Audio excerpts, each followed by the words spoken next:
Baik, Assalamualaikum warahmatullahi wabarakatuh. Kami dari kelompok 4 Perencanaan Pembelajaran SD. Di sini kami akan membawakan materi tentang analisis kurikulum operasional. Namun, sebelum kita memasuki materi, izinkan kami memperkenalkan diri terlebih dahulu. Saya sendiri, Ilham Utama Jaya, NPM 191305305 dengan nomor absen 20. Terima kasih.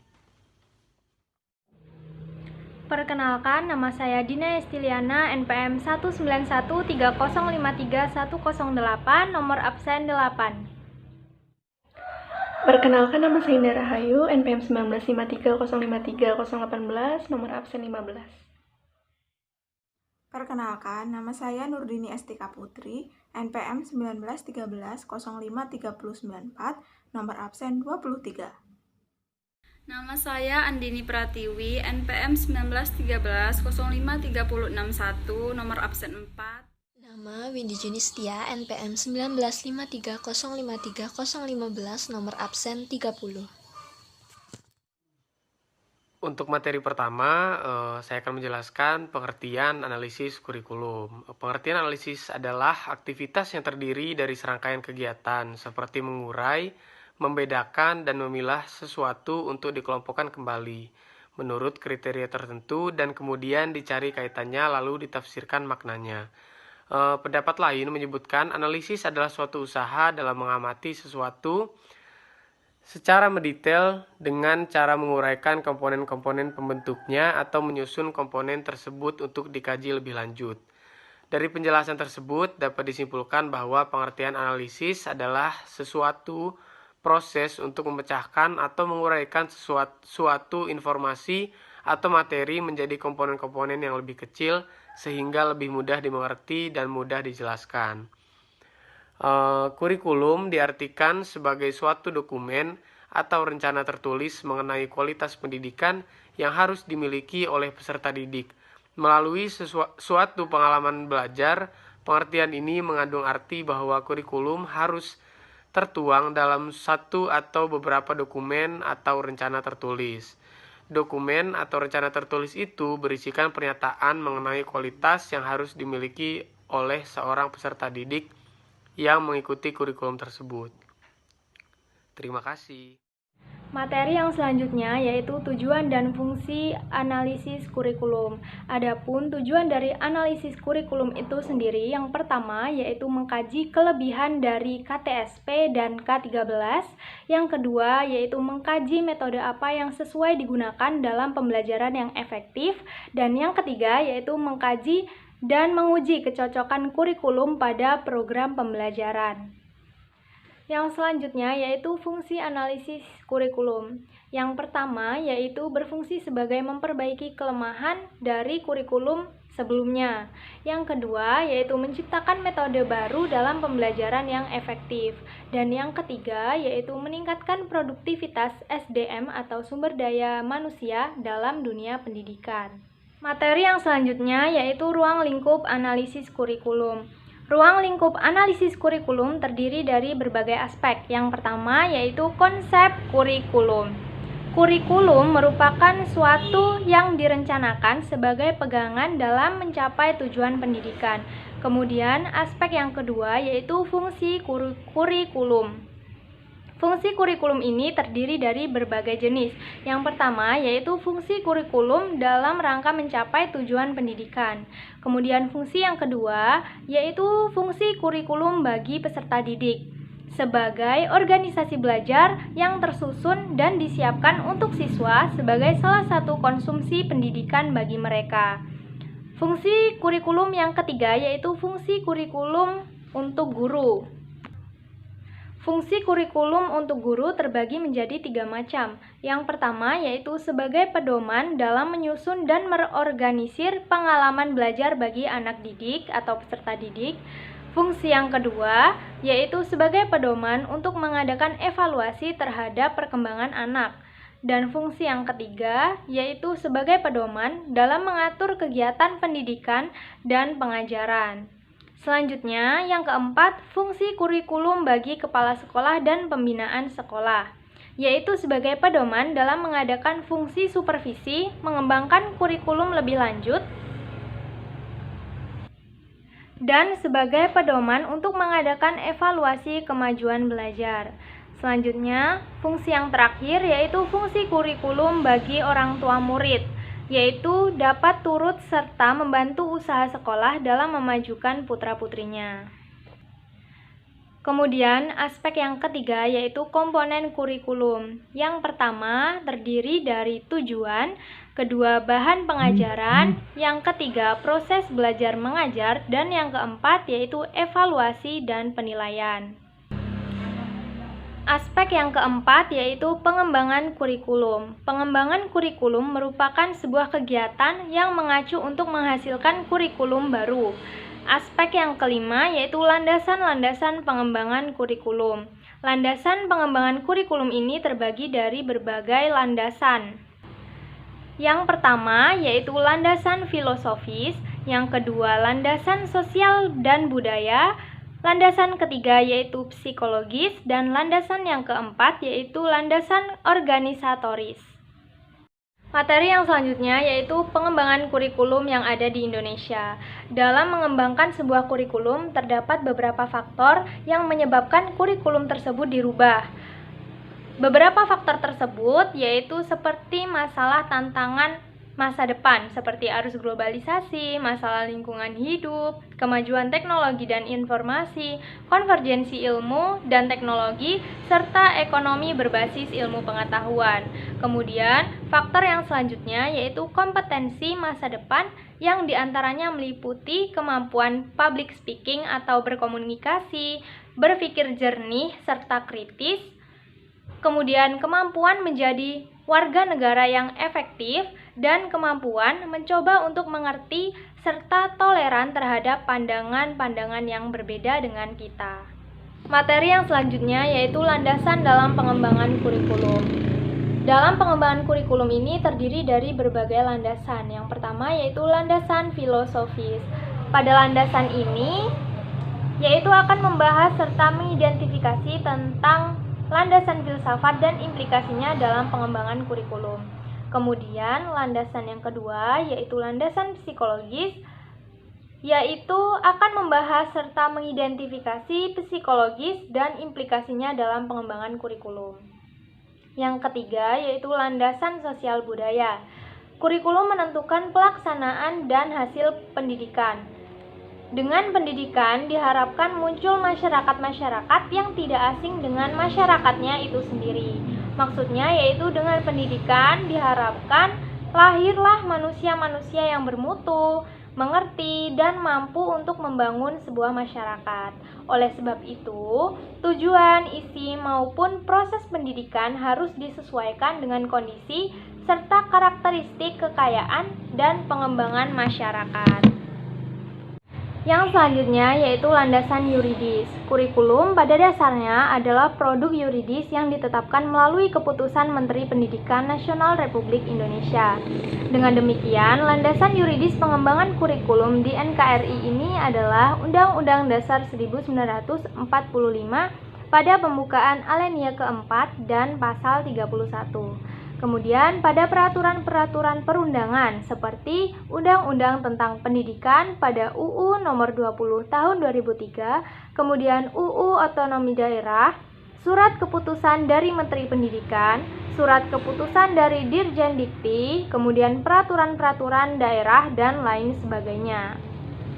Materi yang selanjutnya yaitu mengenai perkembangan kurikulum di Indonesia.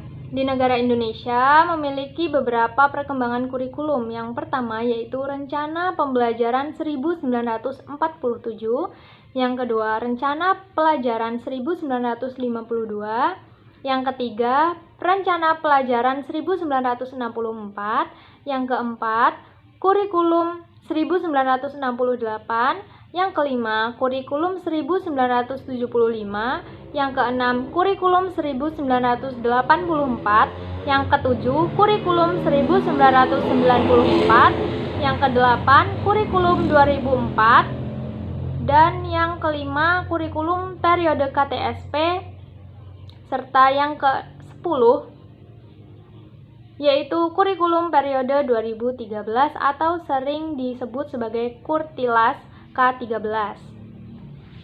Nah, selanjutnya yaitu luaran analisis kurikulum. Dalam prinsip kurikulum pada masa kolonial ini sangatlah diskriminatif, karena mereka membagi pendidikan menjadi 3 subjek, yaitu pendidikan untuk kalangan Eropa, asing timur, dan kalangan pribumi. Kalangan pribumi menempati posisi yang paling rendah dan hanya mendapatkan mata pelajaran baca dan tulis. Seiring berjalannya waktu, kurikulum di Indonesia semakin mengalami sebuah peningkatan. Perkembangan dalam bidang pendidikan selalu ditingkatkan agar sumber daya manusia di Indonesia mampu mengikuti perkembangan dunia. Pada umumnya, kurikulum paling tidak mengandung 6 komponen, yaitu tujuan, materi atau bahan, metode atau kegiatan belajar, sumber belajar yang terdiri dari alat, bahan, sumber, penilaian, dan alokasi waktu. Luaran atau hasil yang kita peroleh dari analisis kurikulum ini yaitu mengetahui sebuah sejarah tentang kurikulum dari masa ke masa, baik konsep, komponen, metode yang digunakan, beserta tujuan dan fungsinya. Sebagai calon guru, hendaknya kita tahu bagaimana perkembangan kurikulum yang ada di Indonesia. Materi yang ketiga yaitu ruang lingkup analisis kurikulum. Ruang lingkup analisis kurikulum terbagi menjadi 5. Yang pertama, konsep kurikulum. Kurikulum adalah sesuatu yang direncanakan sebagai pegangan guna mencapai tujuan pendidikan. Yang kedua, fungsi kurikulum. 1. Fungsi kurikulum dalam rangka mencapai tujuan pendidikan. 2. Fungsi kurikulum bagi anak. 3. Fungsi kurikulum bagi guru. Yang keempat, fungsi kurikulum bagi kepala sekolah.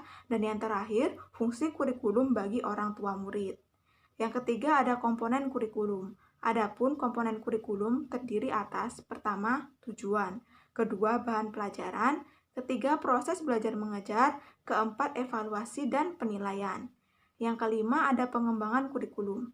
Pengembangan kurikulum adalah kegiatan yang mengacu untuk menghasilkan kurikulum baru. Yang kelima, landasan-landasan pengembangan kurikulum.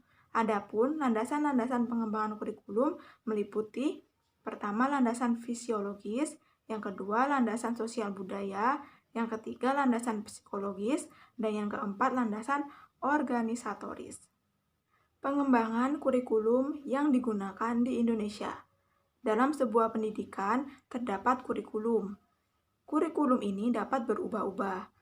Perubahan kurikulum dari tahun ke tahun merupakan kebijakan yang diambil pemerintah. Alasan pemerintah melakukan perubahan kurikulum pendidikan yang baru adalah untuk meningkatkan mutu pendidikan di Indonesia. Pengertian pengembangan kurikulum. Pengembangan kurikulum adalah proses perencanaan dan penyusunan kurikulum oleh pemegang kurikulum dan kegiatan yang dilakukan agar kurikulum yang dihasilkan dapat menjadi bahan ajar dan acuan yang digunakan untuk mencapai tujuan pendidikan nasional. Dalam suatu pengembangan kurikulum, terdapat beberapa faktor yang menyebabkan suatu kurikulum tersebut dirubah. Beberapa faktor tersebut diantaranya adalah tantangan masa depan, seperti arus globalisasi, masalah lingkungan hidup, kemajuan teknologi informasi, konvergensi ilmu teknologi, dan ekonomi berbasis ilmu pengetahuan. Landasan pengembangan kurikulum. Kurikulum merupakan rencana pendidikan yang memiliki kedudukan cukup sentral dalam perkembangan pendidikan. Oleh karena itu, dibutuhkan landasan yang kuat dalam pengembangan kurikulum agar pendidikan dapat menghasilkan manusia-manusia yang berkualitas. Adapun yang menjadi landasan dalam pengembangan kurikulum yaitu pertama, landasan filosofis. Landasan filosofis dalam pengembangan kurikulum yaitu akan membahas dan mengidentifikasi landasan filsafat dan implikasinya dalam mengembangkan kurikulum. Yang kedua yaitu landasan psikologis. Landasan psikologis dalam pengembangan kurikulum yaitu akan membahas dan mengidentifikasi landasan psikologis dan implikasinya dalam mengembangkan kurikulum. Dalam proses pendidikan yang terjadi adalah proses interaksi antar individu. Yang ketiga, landasan sosial budaya. Kurikulum menentukan pelaksanaan dan hasil pendidikan. Dengan pendidikan diharapkan muncul masyarakat-masyarakat yang tidak asing dengan masyarakat.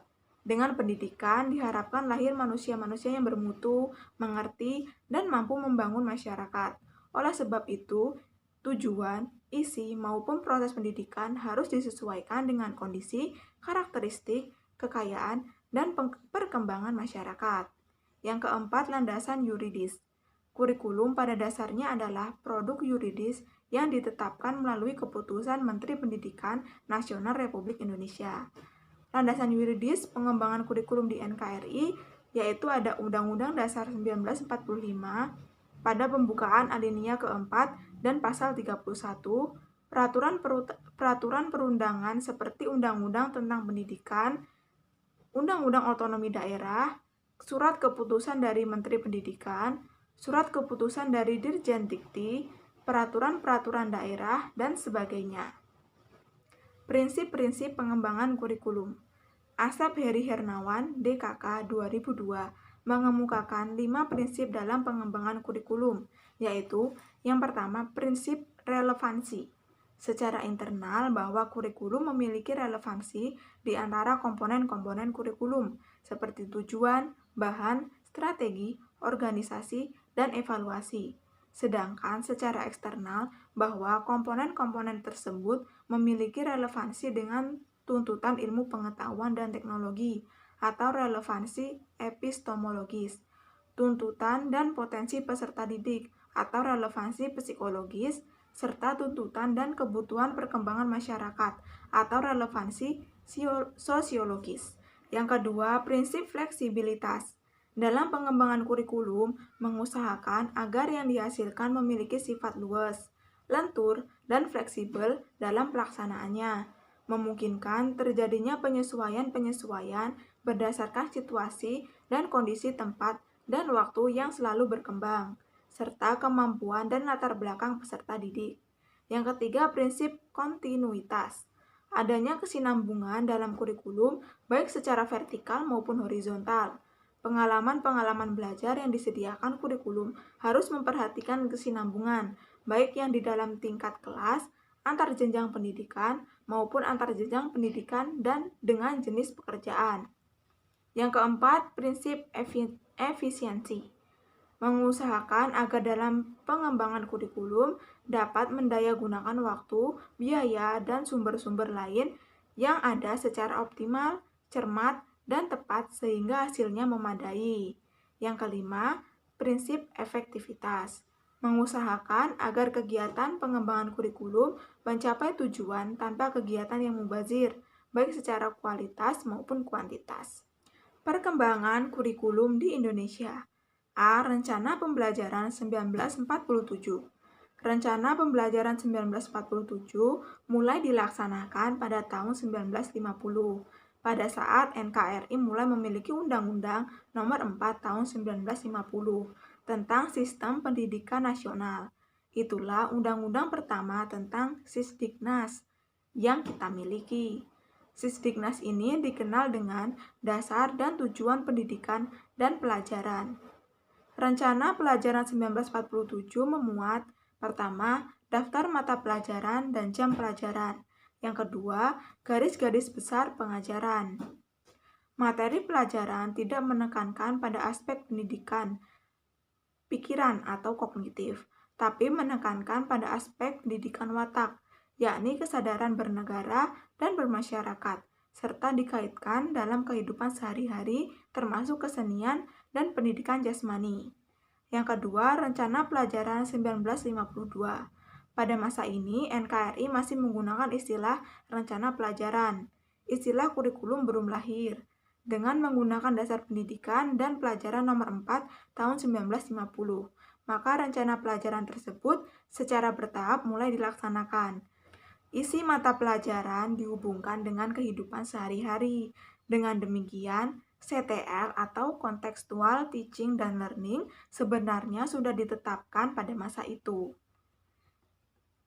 C. Rencana Pelajaran 1964. Pada masa ini, materi pelajaran yang diberikan difokuskan dalam upaya pengembangan cipta, rasa, karsa, karya, dan moral yang dikenal dengan sistem pendidikan Pancawardhana. Kegiatan pembelajaran menekankan pada aspek pengetahuan dan kegiatan praktik. D. Kurikulum 1968. Ada dua hal yang menjadi perhatian dalam kurikulum 1968. Pertama, kelahiran istilah kurikulum untuk menggantikan rencana pelajaran dari rencana pelajaran 1964 dan kemudian menjadi kurikulum 1968. Kurikulum 1968 telah melakukan fusi mata pelajaran menjadi mata pelajaran Ilmu Pengetahuan Alam atau IPA dan mata pelajaran Ilmu Pengetahuan Sosial atau IPS. Inilah konsep tematik dan integratif pertama di Indonesia. E. Kurikulum 1975. Kurikulum 1975 menekankan proses pembelajaran yang lebih efisien dan efektif. Proses pengajaran dikembangkan dengan prosedur pengembangan sistem instruktusional atau PPSI. F. Kurikulum 1984. Kurikulum 1984 merupakan pengembangan kurikulum 1975 yang mengusung proses skill approach. Meski mengutamakan pendekatan proses, tapi faktor tujuan tetap penting. Posisi siswa ditempatkan sebagai subjek belajar, dari mengamati sesuatu, mengelompokkan, mendiskusikan, hingga melaporkan. G. Kurikulum 1994. Kurikulum 1994 merupakan pengembangan dari kurikulum 1984. Kurikulum ini lahir dari Undang-Undang Nomor 2 Tahun 1989 tentang Sistem Pendidikan Nasional, mengembangkan kurikulum 1975 dan kurikulum 1984, yakni menekankan pada pendekatan proses. H. Kurikulum 2004 atau KBK, kurikulum berbasis kompetensi. Kurikulum 2004 disebut sebagai kurikulum berbasis kompetensi atau KBK. Proses pendidikan mengandung 3 unsur pokok. Pertama, pemilihan kompetensi yang sesuai. Kedua, spesifikasi indikator-indikator evaluasi untuk menentukan keberhasilan pencapaian kompetensi. Yang ketiga, evaluasi untuk mengukur learning outcomes atau hasil belajar. I. Kurikulum periode KTSP atau kurikulum tingkat satuan pendidikan 2006. Kurikulum KTSP dikembangkan sesuai dengan satuan pendidikan, potensi daerah atau karakteristik daerah, sosial budaya masyarakat setempat, dan peserta didik. Tujuan KTSP ini meliputi tujuan pendidikan nasional serta kesesuaian dengan kekhasan, kondisi, dan potensi daerah, satuan pendidikan, dan peserta didik. Oleh karena itu, kurikulum disusun oleh satuan pendidikan untuk memungkinkan penyesuaian program pendidikan dengan kebutuhan dan potensi yang ada di daerah. Dan yang terakhir, kurikulum periode 2013. Kurikulum 2013 atau Kurtilas merupakan penyempurnaan, modifikasi, dan pemutakhiran konsep kurikulum tematik integratif sebelumnya. Mendikbud menilai bahwa proses evaluasi kurikulum sebelumnya kurang dilaksanakan karena tidak ada dokumen evaluasi yang dihasilkan. Kurikulum 2013 ini diluncurkan secara resmi pada tanggal 15 Juli 2013. Luaran analisis kurikulum. Dalam prinsip kurikulum pada masa kolonial sangatlah diskriminatif karena mereka membagi pendidikan menjadi 3 subjek, yaitu pendidikan untuk kalangan Eropa, kalangan asing timur, dan kalangan pribumi. Kalangan pribumi menempati posisi yang paling rendah yang hanya mendapatkan mata pelajaran baca dan tulis. Seiring berjalannya waktu, kurikulum di Indonesia pun semakin mengalami peningkatan. Perkembangan dalam bidang pendidikan selalu ditingkatkan agar sumber daya manusia di Indonesia mampu mengikuti perkembangan dunia.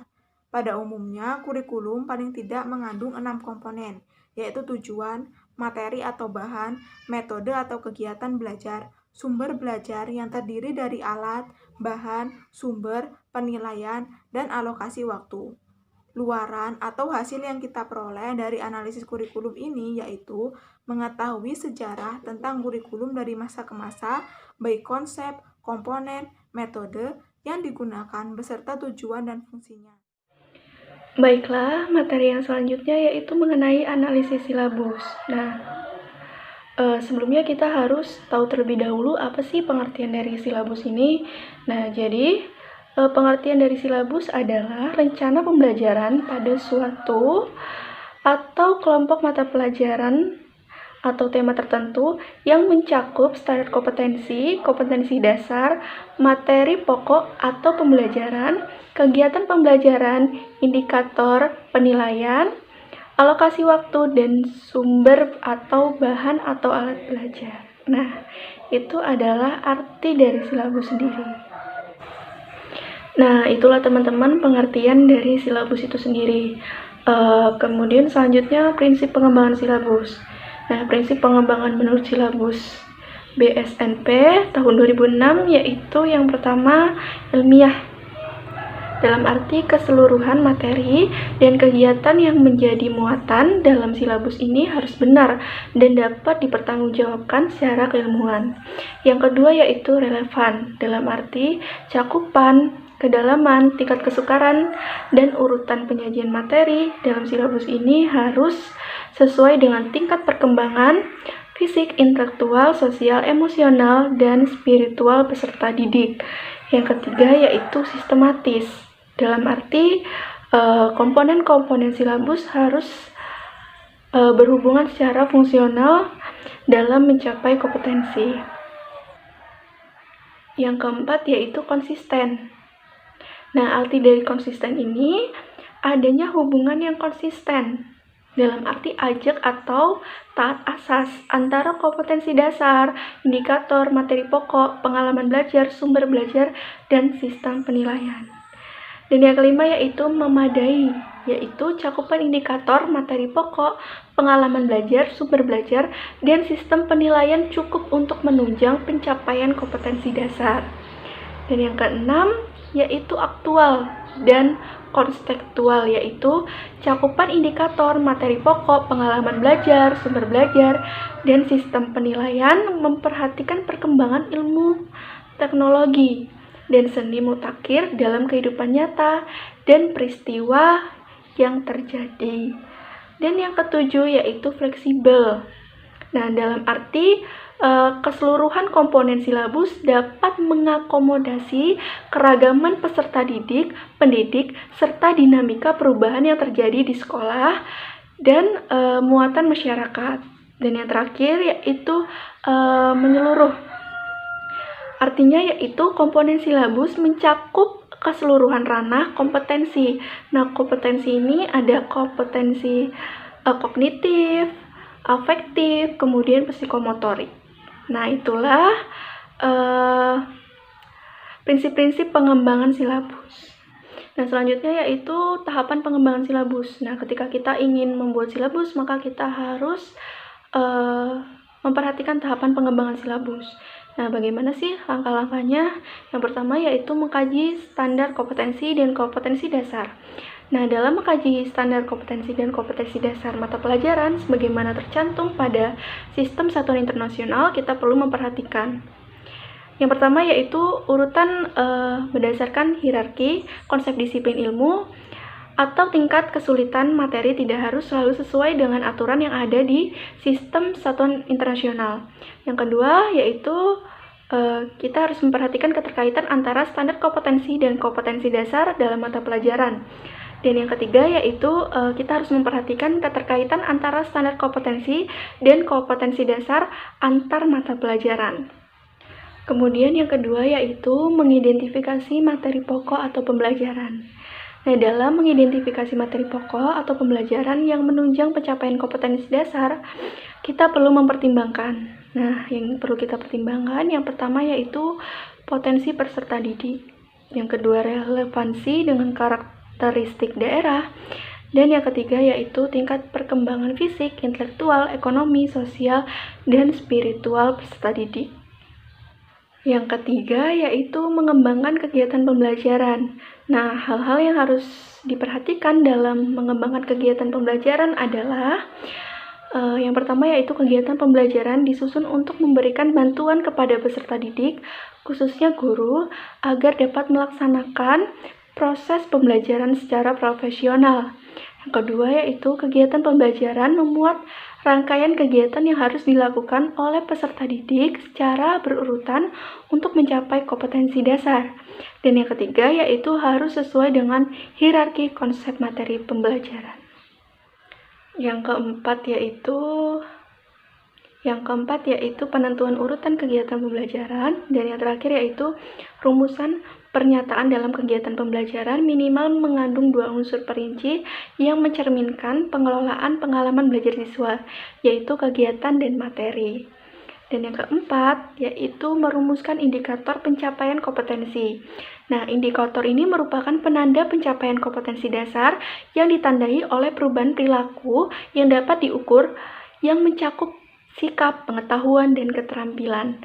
Nah, indikator dikembangkan sesuai dengan karakteristik peserta didik, materi pelajaran, satuan pendidikan, serta potensi daerah dan dirumuskan dalam kata kerja operasional yang terukur atau dapat diobservasi.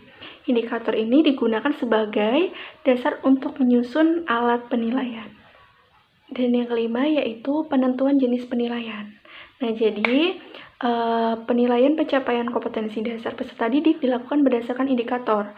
Nah, penilaian ini dilakukan dengan menggunakan tes dan non-tes dalam bentuk tertulis maupun lisan, pengamatan kinerja, pengukuran sikap, penilaian hasil karya berupa tugas, proyek, atau produk, penggunaan portofolio, dan penilaian diri. Nah, penilaian ini merupakan serangkaian kegiatan untuk memperoleh, menganalisis, dan menafsirkan data tentang proses dan hasil belajar peserta didik yang dilakukan secara sistematis dan berkesinambungan sehingga menjadi informasi bermakna dalam pengambilan keputusan. Nah, biasanya hal-hal yang harus diperhatikan dalam penilaian ini yaitu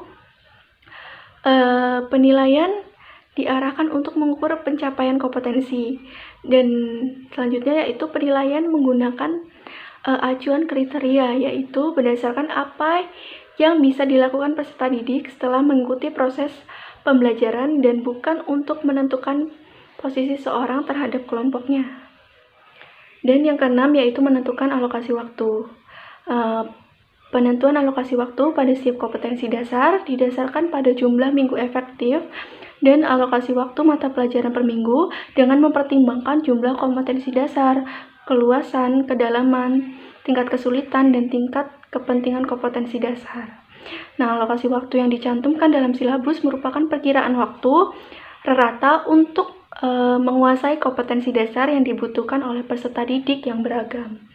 Dan yang terakhir yaitu menentukan sumber belajar. Nah, sumber belajar ini adalah rujukan objek atau bahan yang digunakan untuk kegiatan pembelajaran yang berupa media cetak, elektronik, narasumber, serta lingkungan fisik, alam, sosial, dan budaya.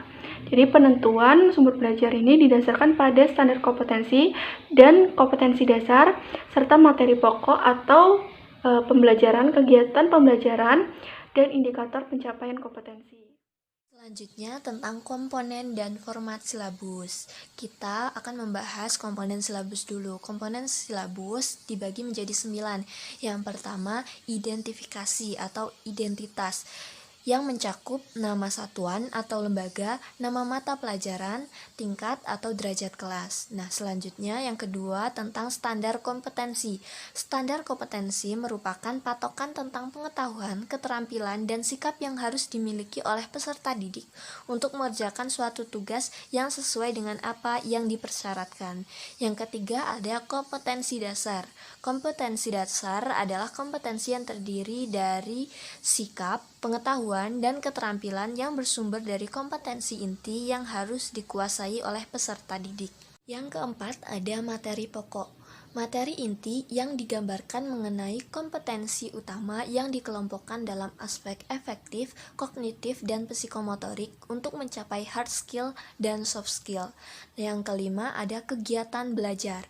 Kegiatan pembelajaran menurut rangkaian kegiatan yang harus dilakukan oleh peserta didik secara berurutan untuk mencapai kompetensi dasar. Yang keenam ada indikator.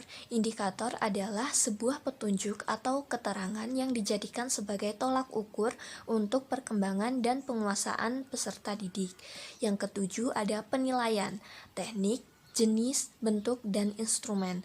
Penilaian adalah kriteria mengenai mekanisme, prosedur, dan instrumen penilaian hasil belajar peserta didik. Yang kedelapan ada alokasi waktu. Alokasi waktu yang dicantumkan dalam silabus merupakan perkiraan waktu rata untuk menguasai kompetensi dasar yang dibutuhkan oleh peserta didik yang beragam. Selanjutnya tentang sumber belajar. Sumber belajar adalah rujukan, objek, atau bahan yang digunakan untuk kegiatan pembelajaran. Setelah komponen silabus, selanjutnya format silabus. Format silabus adalah bentuk penyajian isi silabus yang terdiri dari komponen-komponen silabus yang disusun berdasarkan prinsip pencapaian standar kompetensi. Terdapat dua macam format silabus. Yang pertama, format silabus yang berbentuk kolom seperti pada gambar di samping. Selanjutnya ada format silabus yang berbentuk uraian seperti ini. Untuk kurikulum 2013 sendiri, identitas sekolah meliputi nama satuan pendidikan dan kelas. Ini merupakan contoh silabus. Dan ini merupakan contoh dari silabus pembelajaran tematik. Materi yang kelima tentang analisis RPP. Yang pertama, kita akan membahas tentang pengertian RPP.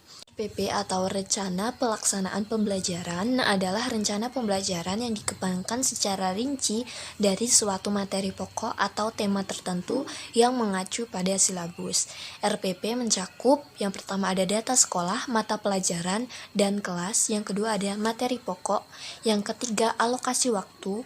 Yang keempat tujuan pembelajaran, KD dan indikator pencapaian kompetensi. Yang kelima materi pembelajaran atau metode pembelajaran. Yang keenam ada media, alat, dan sumber belajar.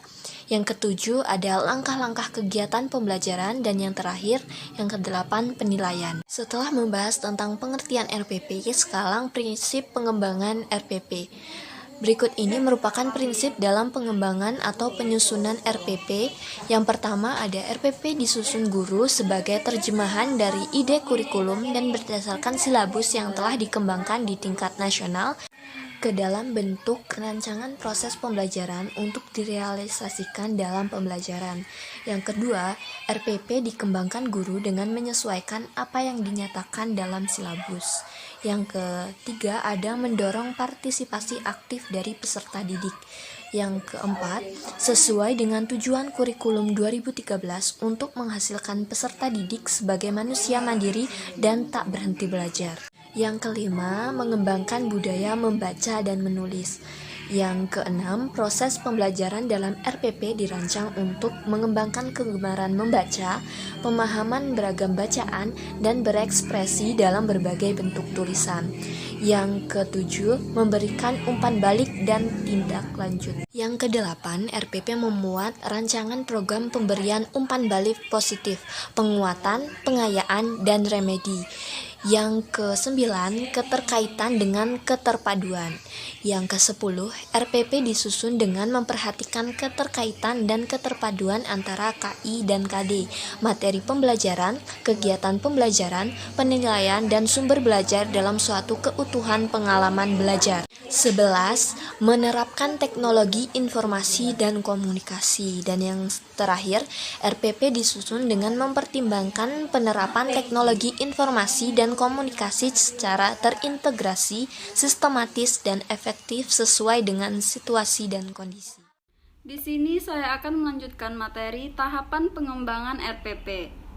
Terdapat 2 tahap kegiatan yang akan dilakukan ketika menyusun RPP, yaitu yang pertama mengkaji silabus, yang kedua mengidentifikasi materi pembelajaran, yang ketiga menentukan tujuan, yang keempat mengembangkan kegiatan pembelajaran, yang kelima penjabaran jenis penilaian, yang keenam menentukan alokasi waktu, dan yang ketujuh menentukan sumber belajar. Selanjutnya komponen dan format RPP.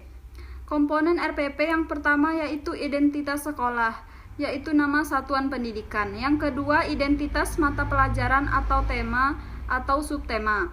Yang ketiga kelas atau semester. Yang keempat materi pokok. Yang kelima alokasi waktu ditentukan sesuai dengan keperluan untuk pencapaian kompetisi dasar. Yang keenam tujuan pembelajaran yang dirumuskan berdasarkan kompetisi dasar. Yang ketujuh, kompetisi dasar dan indikator pencapaian kompetensi.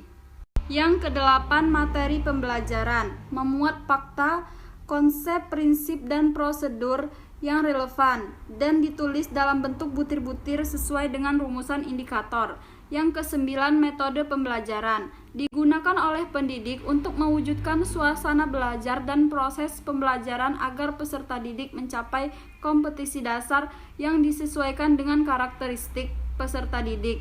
Yang kesepuluh, media pembelajaran, berupa alat bantu proses pembelajaran untuk menyampaikan materi pelajaran. Yang ke-11, sumber belajar, dapat berupa buku, media cetak dan elektronik, alam sekitar, ataupun yang lainnya. Yang ke-12, langkah-langkah pembelajaran dilakukan melalui tahapan pendahuluan, inti, dan penutup, serta yang terakhir, penilaian hasil pembelajaran. Komponen-komponen yang telah disebutkan tadi secara operasional dapat diwujudkan dalam bentuk format RPP. Berikut adalah gambar format RPP. Baik, itulah video dari kami. Semoga dapat disimak dan dipergunakan dengan baik. Kami dari kelompok 4 dan saya yang mewakili mengucapkan terima kasih. Assalamualaikum warahmatullahi wabarakatuh.